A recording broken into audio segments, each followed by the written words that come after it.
Magadowe zona uva EÚƐGBEA NUSRƆΦE LMN ESEGBE. Nye degbe EÚƐGBE.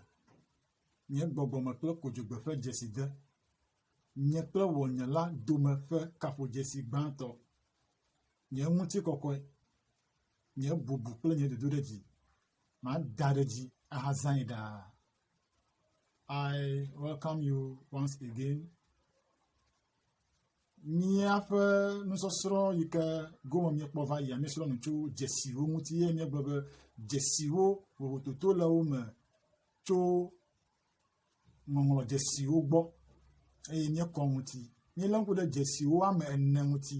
Míebe wole vevie be woawo hã ƒe wɔƒe wɔe be enya yi ke di be yeagblɔ, medi be magblɔ, vevietɔ le nuŋɔŋlɔ hã ma gɔmeɖeɖe nyuietɔ alo gɔmesese nyuietɔ ate ŋu anɔ eŋuti nyuie.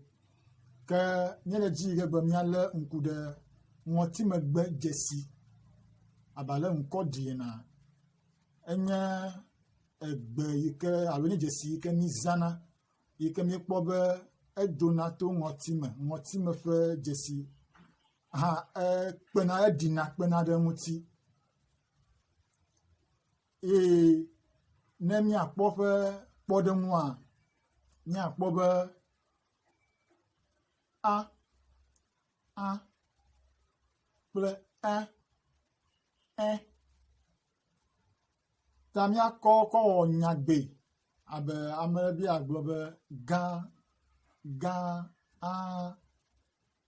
dzesi ma yi ke nye a la edze be dzesi ne wòanɔ te hafi nyagbe ma me akɔ. Ta ne be míazẽ la gã le kpɔɖeŋua be tsi gã aɖe dza etsɔ. Ta gã ŋɔtimegbe dzesi dze be wòava a la tame hafi wòate ŋu aɖi nu yi ke tutu di be yeagblɔ. Kpɔɖeŋu ma be lã ta nye hã a la ŋɔtimegbe dzesi dze be wòava tame.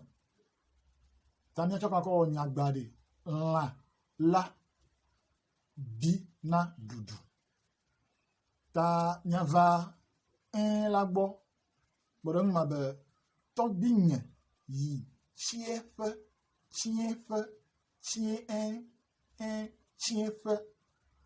ta ŋɔtimegbe dzesi ƒe zazã aɖewoe nye ma.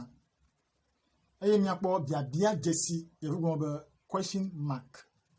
The other one could be nasal mark. Oh yeah, because it comes out of the nostrils. So it sounds as you are speaking through your nose. Biabia dzesi question mark.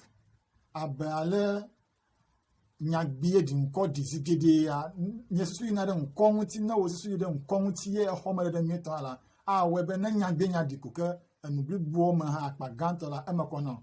Ta enye dzesi ke míezãna nenye be míeɖe enuŋɔŋlɔ alo nuƒo aɖe fie abe ɖe mí le enya biem ame aɖe hena eŋuɖoɖo. Ya ta le kpɔɖeŋu me míebe ŋkɔwo ɖe. What is your name? Edze be bebie dzesi ne wòava. Ne meva o la, gɔmeɖeɖe mele enya ma ŋuti o. Ta bebie dzesi ma ko eɖee fie be ele nya bie.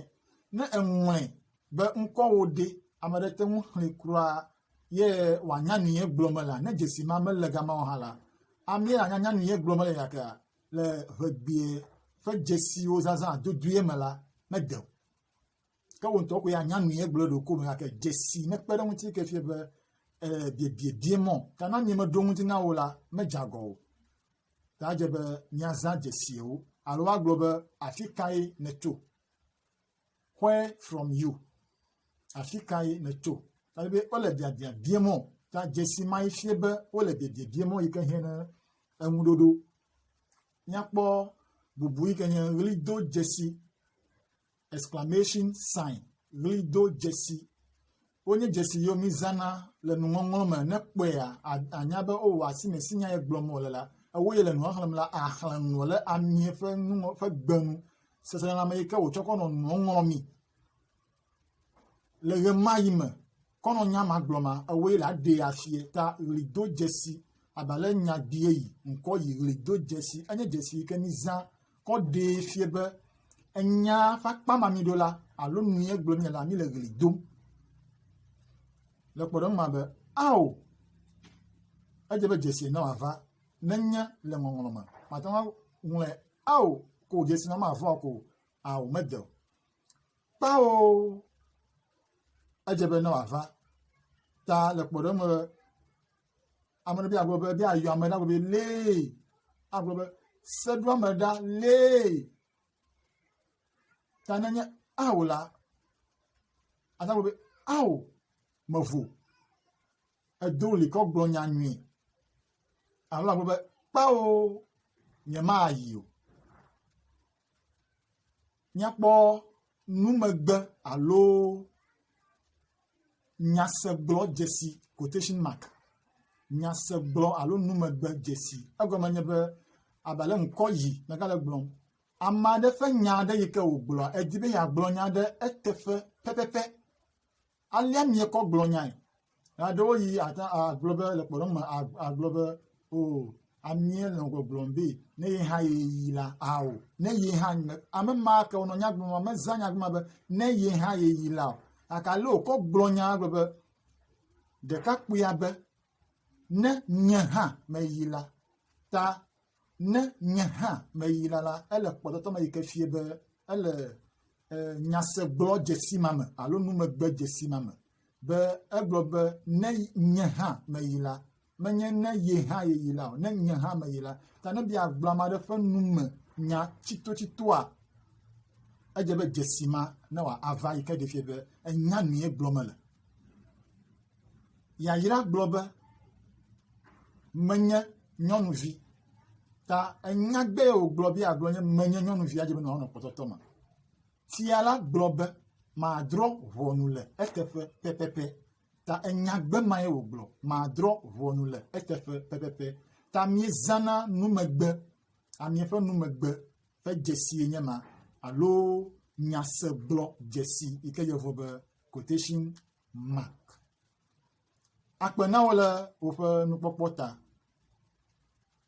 nye degbe ʋegbe nye gbɔgbɔme kple kodzogbe ƒe Dzesi de nye kple wɔnye la dome ƒe kafo Dzesi gbãtɔ nye ŋutikɔkɔe nye bubu kple nye dodo ɖe dzi ma da ɖe dzi ahazãe ɖaa my ever language my spiritual and physical identity the first communication number between my Creator and I my glory my honor and my uplift.